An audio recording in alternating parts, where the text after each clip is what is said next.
Good stuff, boys. Thanks for doing this. I'm sitting here with Jason Watson, founder of Pax Verum, and Colt Carpenter, head brewer at Pax Verum. Thanks for doing this, boys. Cheers. Absolutely, man. Cheers. Beautiful day outside, so why not just enjoy the day, right? Certainly is. Well, fantastic. Well, I came to your spot for the first time about like 6 weeks ago, man, and I live in Noblesville, just down the road, so just love with the aesthetic of everything you guys have built here. And I know you're just getting ready to, or you're just now celebrating your 3-year kind of anniversary. So one of my favorite jump off points is always to, kind of just start with what's the origin story of Pax Verum? Where did the idea come from, and how'd you guys get your start 3 years ago? Yeah, I mean, the idea is basically a love for beer, a love for brewing, and all things that go along with it. Sort of happened just, starting as home brewing and, spending a lot of years just kind of, playing with recipes and brewing in my garage, essentially, is sort of how it started. And the love just kept growing and turned into a bigger garage, turned into buying a building and building a brewery, and kind of getting, a little bit, turning, I guess, pro at it, if you will. But it all just came back, though, to just the love of craft beer and falling in love with, certain ones at a certain time in my life, which Colt and I actually probably share some of those same. We were just texting the other day about some old school throwbacks that were like, yeah, that was the one, man. That was the beers that were getting us into it. And, back to Sierra Nevada and just some of the cool, he had talked recently about Fat Tire, and those were some of the fun things back in the day that just got me a little bit like, hey, this looks like a cool, way to make beer, actually. So right. That's how it started. I mean, and so then from there it was, just batch after batch of home brewing. And I actually met Colt as a home brewer. He was working at a cool supply store here in town called Great Fermentations, and it's where most of the home brewers that I know go and get all their stuff. Super cool place. Met Colt there. He was giving me some good ideas on yeast strains to use and stuff like that, and kept me inspired. And lo and behold, fast forward a few years, and now Colt's working here at my brewery, which is so cool, man. So yeah, we're having a lot of fun and just working really hard, but enjoying it. Fantastic. Well, what was unique about Lapel? Why this kind of little? Yeah, I mean, Lapel is not a town that I'm really from or had much affiliation with. Yeah. Really, what the idea was for me was just trying to find a small town. It necessarily, just didn't have to be in Lapel, but it just sort of all the pieces sort of fell into place for us. So that's why Lapel. But really, the idea for me was to build a brewery in a small town, and build something that's more of destination type business. So we really wanted to have something that was just an old building in a small town, to where you sort of had to go out of your way to get to us, which kind of weird, but in a way it's actually kind of cool that's how it's also lived up to those expectations. So and then just a bonus now on top of that is we've just fallen in love with the little town. I mean, Lapel's been great. I mean, the people, everything about it, the support, it's just been an awesome little community to be a part of. And so we've got a bunch of regulars, and you'll see the same people a couple nights a week, and they know exactly what they're gonna get to begin with. And I'd say as well, they're willing to step out and try some other stuff. Well, I think, the next thing I always like to ask after kind of getting how you guys found the area is I'm very invested in my clients' lives, right? So that's one of the things that, and you touched on it a little bit, Jason, about sense of community. Yeah. What is being a part of this town, and what you guys do with the Way Out Fest, that has drawn you to want to stay here for the long haul with this community, because they have supported you. Yeah, I mean, Colt touched on it. I mean, it's the support that we're getting from just such a, this town is not huge in the scheme of things. Right. I mean, population maybe 2,200. So the support that we get from the locals, and just the everyday beer drinkers that come in and want to explore our menu has been just, amazing, the support. And the Way Out Fest was born, and essentially just in the spirit of wanting to find our favorite breweries and bring them all together and do something just really special and like something sort of way out as far as a beer option goes. And it, you know, way out's kind of double meaning. It plays on sort of our mentality and also just where we're located too. So we just thought it was a really fun, unique kind of festival. And we're just, you know, super excited to host it in this little town. So it's, you know, going to take up Main Street, and it's going to be a lot of fun.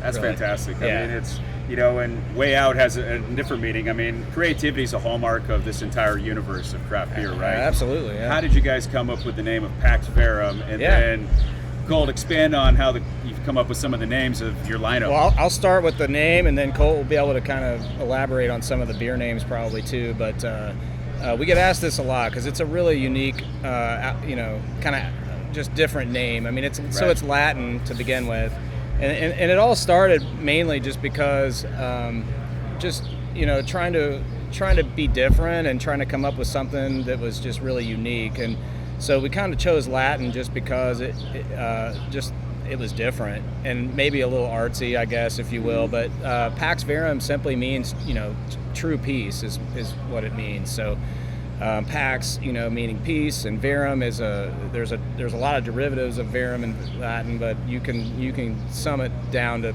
you know, truth. Right. So that was really kind of our whole building block of the brewery, was like true peace, you know, we brew in peace sort of thing. Just kind of hippy dippy, but sort of fun and unique. And nice George Carlin call back there, man. Exactly, yeah. So big fan actually. But so that's sort of like how the name was born. It was really just trying to be different with the name and not, you know, just trying to do. The last thing I want to do and be is cliche.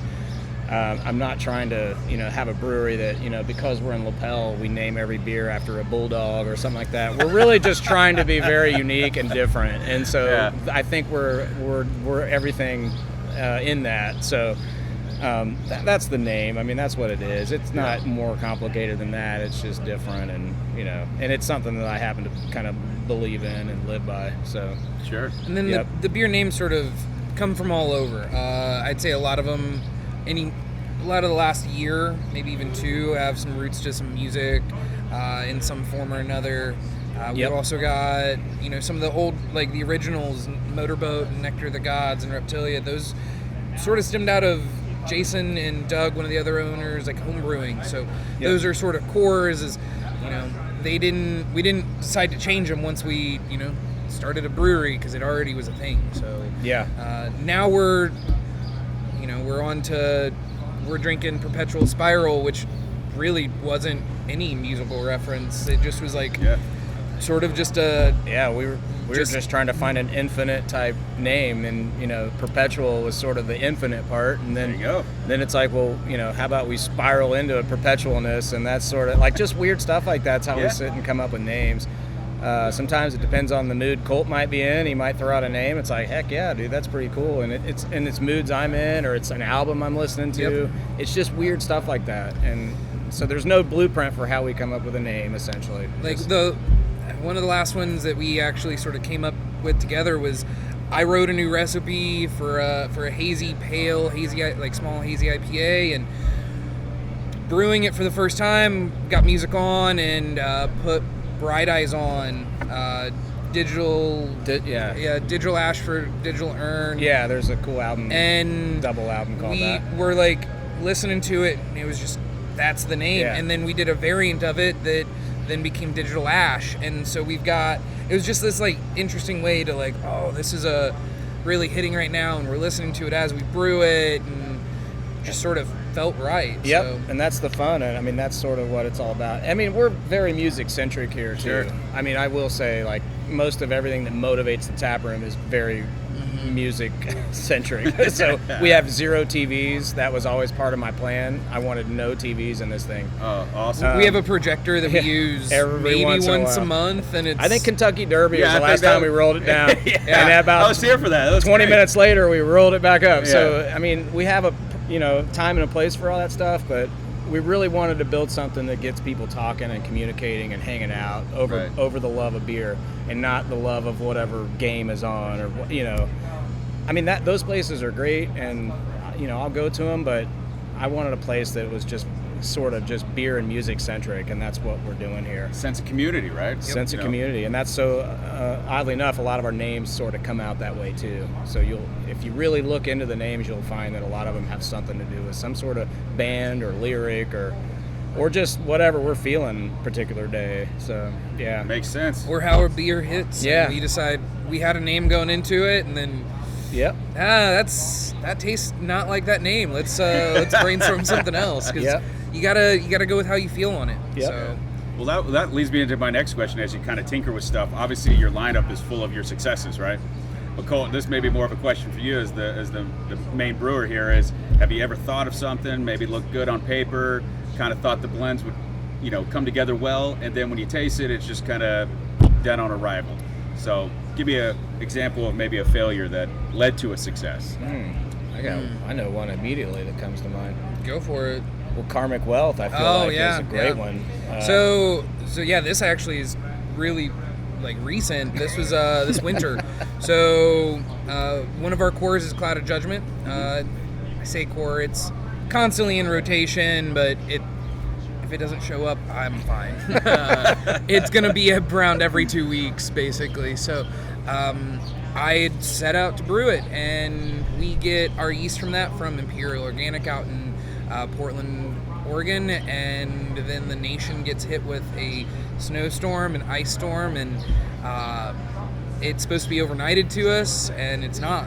And I had already brewed, and I was waiting on it, and it doesn't show. And then Portland's covered in ice, and then Memphis is covered in ice, and we ended up not getting that yeast for 9 days from when we ordered it, and it was finally got to the end of the week, and I had preserved the wort, the pre-beer basically, and it was just like, well, I don't feel comfortable letting this wait any longer. I'm willing to try something. So I had some Saison yeast from another beer sitting, and I was like, I'm just going to throw some of this at it, and we're going to rock and roll and see what happens.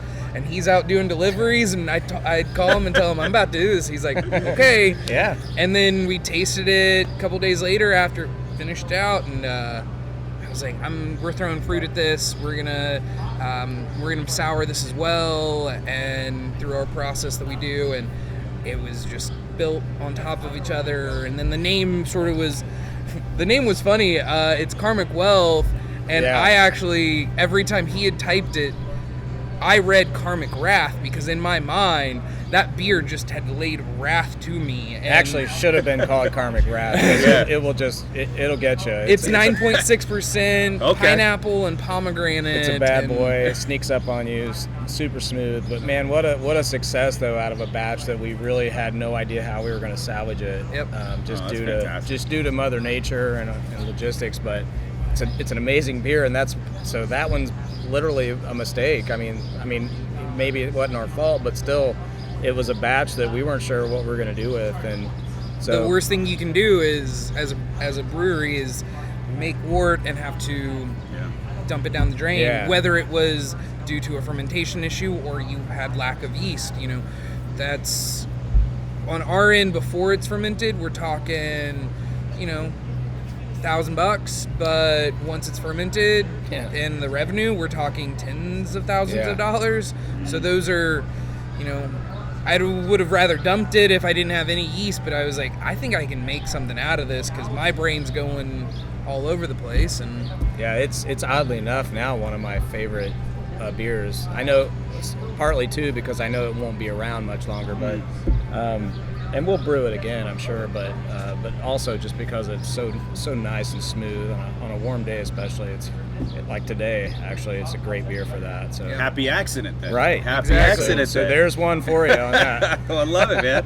That's fantastic. It's I think both of you having a background of home brewing. You kind of always like to ask, what's the first beer that hooked you? You mentioned Fat Tire. That was my first kind of craft that kind of bit me and gave me the bug to want to explore different palates and different tastes and whatnot. What was it for you boys? I mean, it's still a beer I go to. I actually just was in an article online about it, but Bell's Too Hard, it's still to this day. From the first time I had it to now, it's delicious. It's fantastic. It's everything that I want in an IPA Outside of that, I'd probably put like Sierra Nevada Pale Ale. Sure. Because I mean, The grandfather. Yeah, I graduated college, and we were drinking cheap beers, but it was I started dabbling. I went to college in Anderson, so we'd go to the Herat in Muncie, and they had the biggest beer collection in Indiana at the time. So we were drinking all kinds of crazy stuff. But as far as what I could just go to the liquor store and buy, those were it. Outside of that, I remember falling in love with Grolsch, because it was just this delicious lager that was in a cool swing top bottle. Yeah, the swing tops, man. Outside of that, I'd say I really fell for some Belgian and triples. Indiana-wise, Brews, may they rest in peace. Yep. Triple Ripple, I remember the first time I had that triple, I might have been a little intoxicated, but I shed some tears. It was that good, so. That's awesome. Emotional response, that's what you want, right? That's awesome. Yeah. Well, as far as on the operations side, coming to your 3-year mark as an anniversary, maybe this plays more to your forte. Is it different owning a brewery, operating a brewery than you thought it would be? Yes and no. I mean, so I went into this fairly educated about like what to expect and the day-to-day rigors of it's a business, no matter if it's beer or whatever, it's a business. So I kind of knew going into it what I'm getting into for sure. But yeah, the growth, the thing that you're never ready for is just how fast things are hitting you. So I mean, it's I can wake up every day and digest like what's happening, but it's the speed of when it's happening is kind of Colt. He sees me every day. He sees the like, oh my God, like, okay, how are we going to figure this out now? It's constant like figuring out problems, but they're good problems. I mean, sometimes in the moment it's hard to see it that way, but it's good problems that are happening. I mean, we're expanding and growing faster than I kind of anticipated, but and we're constantly in conversation as well. We're week to week on how everything's going, even though he's planning things out a quarter ahead. I mean, we're week to week still, though, like, okay, let's make some changes here, move this there. I mean, it's down in the trenches for sure in here, but... Well, and even to that, like this, going into next week, up until yesterday, I was going to brew 4 times next week, and then it was, okay, I'm starting to look at space, and I'm like, okay... We need the beer, but at the same time, we don't have the space for the beer, for cold storage. So, okay, I'm going to flip this and only brew 3 times, and then that gives me 3 times the next week. So I see the logistics of it where, like, I then tell him, hey, man, we're out of space. We got to figure out what we're doing. We got to, maybe it's talking about price cut. And it's not, like, cutting prices, but it's, okay, we're not seeing this move. Maybe we need to come down $2 or $3 because $2 or $3 at times is what a liquor store looks at. Like, these are the kinds of silly things that you run into that you have to be quick on your feet. And it's sitting down before you build one of these. You're not thinking about those details, but that is the day-to-day stuff that you're. Sure. It's a battle of moving beer and having more beer follow, and the beers, the quantities are getting more and more, which is good. I mean, that's the whole idea, but. At this stage of the game, 3 years, after having 3 years in, it's starting to get, a little harder and harder because of the expansions that are happening. So it's just a constant. Growth's a tricky thing, right? Well, that's what, I guess that's what I'm trying to say. Yeah. When a lot of the business owners, individuals I work with, it's kind of trying to take them out of a scarcity mindset into more of a abundance mindset. Right. But growth is a tricky thing. You don't sure want to is. grow too fast. Right. Because cash can be king and cash could be killer, sir. right? So trying to find that happy medium is it's difficult. very much difficult at times. Luckily, I've got good partners. I've got a good brewer. I've got a lot of really great help. So it helps me like not stress out completely, just knowing that I've got good people, and that's sort of the secret ingredient all around. But yeah, I mean, we all work really well as a team, and I think everybody, the beautiful thing about it is, with everybody that's in the equation here, is we're all sort of looking at it with the one focus of we want it to do well. We want the business, the brewery to excel. So I know when Colt's sitting there at the computer and figuring things out, I mean, he's really looking at not just his brew weeks, but he's really looking at what's best for the company, which I mean, that to me is priceless. I mean, that's what it's all about. So when you can find people that are like have the same goals and vision, it sort of takes a lot of the stress that would normally just, you know, kill you out of the equation, because now it's just, let's figure it out together. Let's make it work. What do we got to do? In our case, we got to build a ton of cold rooms. So like in the next month, there's going to be a dramatic change in our back, you know, lot here of just massive cold room storage. And that is sort of for us the next step to be able to take that next leap of growth. So Gotcha. Are you these going to are the peel away problems. into your No, yard here? we won't or really you have just go to. back and expand. Yeah, it's just kind of outside that perimeter right there, the patio, and it's just going to take up the whole back lot essentially. So Well, you told me, and I want to, because we kind of highlighted this back area, I just want to say Yeah. this is one of the best gardens I've seen. Oh, I mean, man, thanks. And That's awesome. And you told me before that you were in landscaping design, and that's what I was, and man. My that's past completely life. exemplified in this place. Well, thank man. you. I love it, man. That so always where warms my heart. Thank you. I Yeah. So where appreciate the that. ideas behind how you wanted to set this up come about? Because I'll show everybody kind of some roll footage of the backyard here, because I absolutely love it, man. Well, you I guys mean- got the cornhole, but more or less an open garden feel with some unique spots. That's all it was. It was just I wanted to have a space that just didn't feel like you were in a little farm town. I wanted you to feel like you're in a whole different place when you're here. Yeah. And so with this patio, the whole idea was just to create a couple different environments. So with where we're sitting is kind of just the conventional beer garden kind of environment, and then up front in the patio is more of kind of a lush, like little garden area.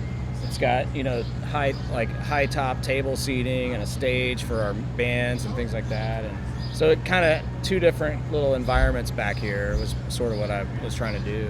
And then this winter, because of the pandemic and all, we were trying to figure out what we were going to do as far as how do we continue to have business in the winter when your capacity isn't there. So we were talking about a tent of some sort. We talked about a couple different options, because we naturally will close in our patio area that's roofed, but that still isn't, comforting to a lot of people, where it's like we want to go and have our own space. So we ended up buying a couple of the igloos and placing those, and the response was huge. I mean, we were blown away. Idea how many people were going to want to do that. Well, that's interesting, because I just talked with Brian Graham at 4 Day Ray, and I asked him how the idea of the igloos came about. Yeah. And he said the initial kind of getting past codes and things like this, because at the end of the day, it's a plastic bubble, right? With a heater in. Right. I mean, that is what it is, and it it's kind of gets you around that little. Right? Yeah. I mean, so for us, the patio is just one of those extensions to the brewery that's so important. And I was throwing out all kinds of ideas, and Colt's actually the one that came up with the igloo idea, and I thought, man, I mean, we should try it. And so, it was crazy how much they were booked up. We were booked. I had no idea how many. Every bookings we would have, weekend, like every spot that we would have was booked. Like, we're starting to okay, do we buy more? Right. Like, what do we do for next year? Yeah, we just dipped our toe with a couple, but I think next year we probably do a couple more at least. It's almost like this, because I was talking to Dave Colt of Sun King, and he's like, COVID giveth and COVID taketh away. Yeah. And it's just like this burgeoning business that allowed people to kind of insulate. But at the same way, up here in the Midwest where it gets cold, you can kind of use that universally moving forward, right? Yeah. So it was interesting to say the least. But you have to be nimble, like in that time during the pandemic, to figure out creative ways to still get people here, have them feel safe, but yet still want to get out and do things, and the igloos were almost like that perfect find for that. Yeah. And I'd say as well, like with that, we not only did we, in the winter move to igloos, but like right before I came on in June, July, I mean, I've known these guys for years, but they started canning a little bit more, and then I came in and I was like, let's flip tanks, and we're gonna flip tanks and make beer, and we're gonna can and keg, because especially bars weren't buying beer, so we had to be, he said, nimble. We had to adjust to what the market wanted. We constantly are like, okay, it's summer. Like right now, we just canned on Monday, and we were talking motorboats, one of our cores. We were planning on doing 10 barrels of cans and 10 barrels of kegs, and it was like, well, it's not going to be in kegs again until a month or month and a half out, so we need to adjust, because we've got some accounts they've said that's on all the time. Well, we didn't have that a year ago, because everywhere was closed still. So we're constantly looking at what our accounts want. I take a wider approach, I think, than our accounts, and just look at the market as a whole. where things are going, and so we've pushed a lot towards cans, and that's basically what that's full of It's now. what's growing the business. I mean, so the canning alone is sort of what's growing the company at the pace that we were talking about earlier. It's just much quicker pace. The canning's definitely what's helping drive that, which is great. But we didn't really build this facility to run a canning line. So part of the problem solving is how do we just constantly run cans through here? But we're doing it. It just means a lot more cold storage. And that's also part of what's next. And that's we're trying to always play that game of, okay, what do we do next? Yeah. So, and we persevere. I think that I pride myself on the fact that no matter the adversity, we're always figuring out how to make it happen. And I think that's the craft community though as a whole. Sure. I mean, that's sort of the game we're in. We're not.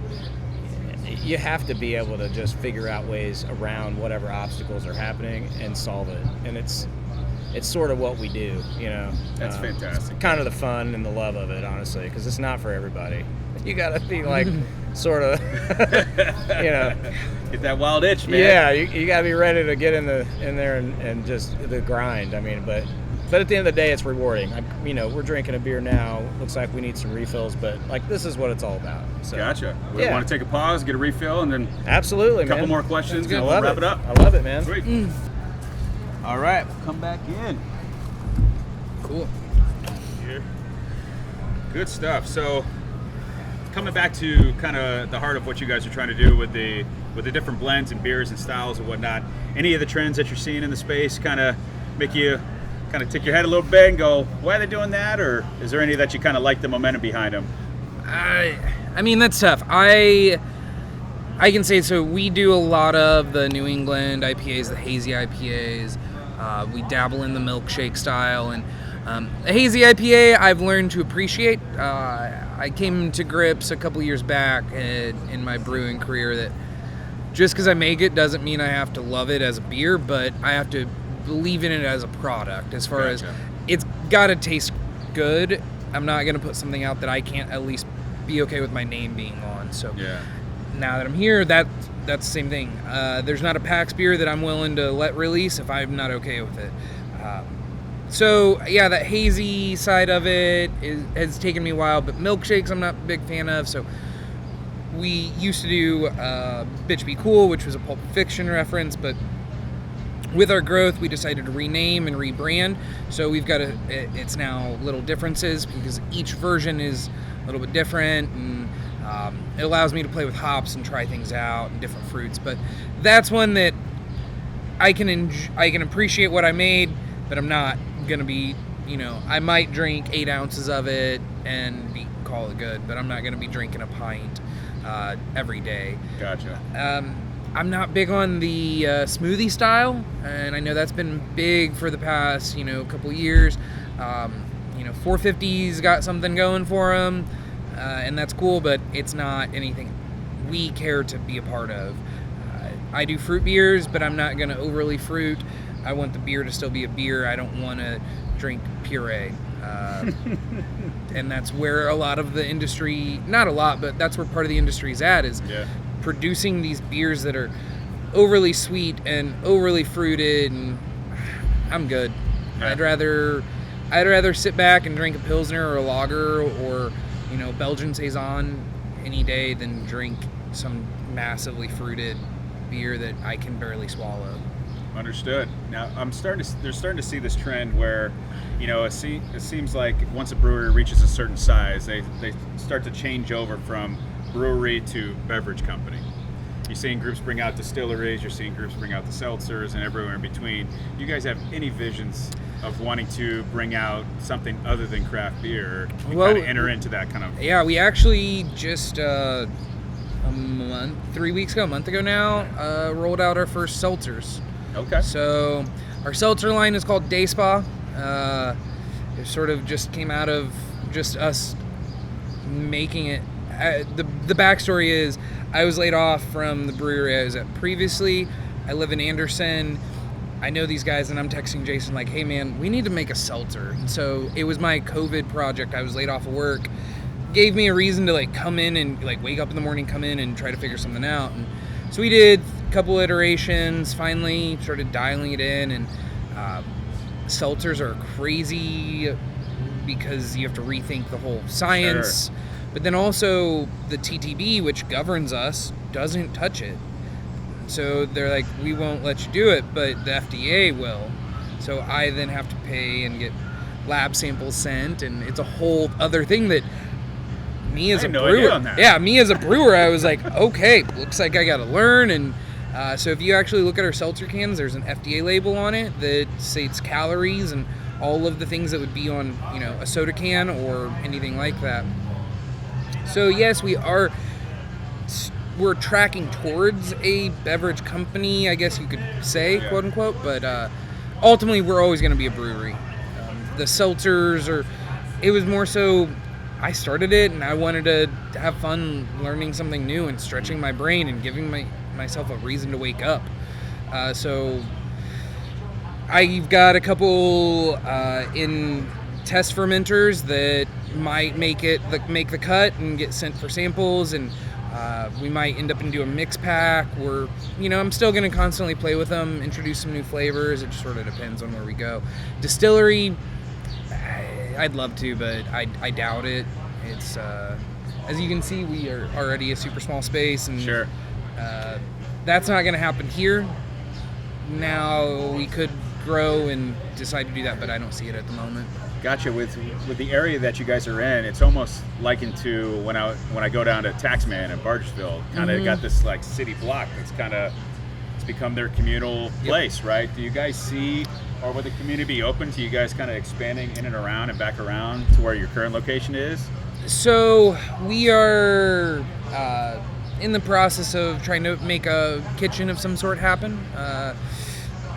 We're partnering in with the building owner next to us to put something on in this building right here. So that's sort of something that we're going to do, but it's not going to be solely us. It's a part of us. It's connected. Gotcha. As far as our growth point, we're not going to stick here. There's not enough room. We would have to demolish a good amount of houses to really grow, and the housing market's not going to allow that to happen. Yeah, not now.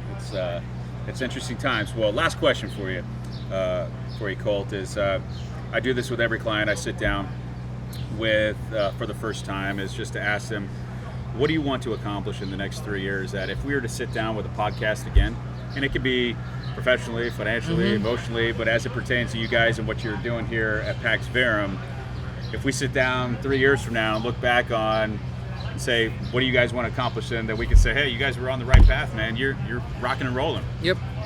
So I'd say for myself and my vision of it, obviously Jason's not here right now, but we talk constantly about what that future looks like. What's our, we talk about sustainable growth, and I'm pushing us a little bit outside of the comfort of sustainability. We're still sustainable, but we're right on that tipping point where we could go too heavy, we could go not heavy enough. So we're trying to, it's a ebb and flow. But I'm gonna say that for us, we're looking at a new facility in the next 3 years. Before that, it's trying to expand our market reach in the state. I will say one of the things that I love that Sun King's motto was for their growth was, Clay I've heard him say it many times, but was, I would rather be in every bar in Indiana than touch outside the state. So we're not necessarily going for that fully, but I want to slowly expand into we're already in Indianapolis, so we're doing some Muncie, we're starting in Bloomington, we're about to start up 65 and hitting Lafayette and keep going. So I would rather keep my growth inside the state and not have to hire a distributor right away, because I'm going to lose money doing that. So my goal is grow from inside out. And then in that, we've made friends with Beer Zombie out in Vegas. We've got some connections into Ohio, so we might drop some random product where, the Beer Zombie bottle shop has had our stuff before, but we might, here's a skid, here's 40 cases, or here's a couple kegs, things like that, and do the same over in Ohio. But it's tough when we're we haven't hit 1,000 barrels of production in a year yet. So that's this year. So I can't say when we're fully expanding outside the state. Gotcha. It gets tough when you try to, that sustainable growth really holds you back. And with our space and all that, we're trying to move as much product because we want those kegs back. We want you to re-up on your can order. So we're trying that. We've got Andrew, who was my assistant brewer. We moved him into our sales position in January. So he's really actually been able to help grow that and make it more of a consistent. We're hitting pretty much the consistent weekly number, and now it's okay. We've got this steady. Now let's keep growing and target these areas. So we're in the process of, process I guess works of needing to hire a full or part-time delivery driver because we have a van that we deliver our own. That's the beautiful thing of Indiana. I don't have to have a distributor, so I can drive all across the state. But currently, this week it was Jason doing it. Well, that means Jason's held away from here, which there's times that I either need a hand or he needs to, focus on some of the bigger picture items, and it just gets tough when you're trying to do that. As far as expanding a little bit further outside of the immediate growth and where that's heading, we're going to, in the next 2 to 3 years, buy a property of some sort, whether that's starting from just the ground or taking and refurbing something. I'm advocating for Anderson, mostly because I'd like a 5-minute drive instead of a 20-minute drive. Logistics, baby. But I also have a heart for Anderson and Madison County. I didn't grow up here. I moved here, went to college, and stuck around. But GM was here back in, until the 70s, 80s, 90s, slowly, dwindling and really demolished a lot of the jobs. So I'm a big advocate for, I want to invest in here, whether that is Lapel, and we build our own building, or we take and move, production facility into Anderson and reuse another property. So that's in our timeline. When it'll happen, we're not sure. It's trying to figure out all the moving pieces. That's the biggest end goal. That's probably right about 3 years out. Just with our growth trajectory, we're going to cap in this facility at about 12 to 1,500 barrels a year, and to keep going and get to that sort of next level. We need more space, we need more tanks, we need more brewing, and it's hard to brew twice in a day on this system because it's electric. So we're sort of we're handcuffed to our own devices, and getting a new system that would produce bigger batches, but then we could double batch and triple batch gives us the growth potential. So Gotcha. Well, that's beautiful, man. Well, cheers. Thanks for sitting down. Appreciate cheers to Jason for giving his time as well. For all those who want a cool place to come to Lapel, Indiana. Check out PAX Verum. I sing their praises. Great stuff, man. Beautiful. Thanks, bud. Thanks. Cheers. Well, that's it for this week's episode. I hope you enjoyed the conversation as much as I did. For the latest on financial views with local brews, please check out our website at financialviewswithlocalbrews.com. You can also find us on YouTube via our channel there under the same name, Financial Views with Local Brews, as well as follow us on all of our social media platforms like Instagram, Facebook, where you can like and connect with us throughout the craft beer universe that we're trying to explore here in the great state of Indiana. As always, cheers. The next round's on me, and I look forward to seeing you for future episodes. Bye, everyone.